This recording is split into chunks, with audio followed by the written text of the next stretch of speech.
بسم اللہ الرحمن الرحیم۔ دنیا میں رہنے والے تمام دوستوں کو قاسم کربلائی کا سلام۔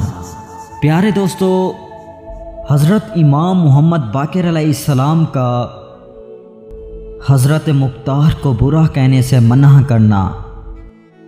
امام محمد باقر علیہ السلام کے صحابی سدید کہتے ہیں کہ امام محمد باقر علیہ السلام نے حضرت مختار کے بارے میں فرمایا ہے، مختار کو برا بھلا مت کہو، کیونکہ انہوں نے ہمارے قاتلوں کو قتل کیا اور ہم اہل بیت کے خون کا انتقام لیا اور ہماری بیٹیوں کا عقد کروایا اور مشکل دور میں ہمارے درمیان مال تقسیم کیا۔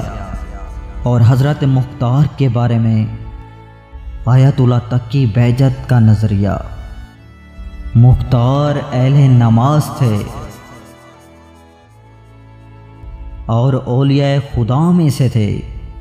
ان کی شان میں یہ بات ہی کافی ہے کہ انہوں نے امام حسین علیہ السلام کے اور اہل بیت علیہ السلام کے دشمنوں کو قتل کیا ہے۔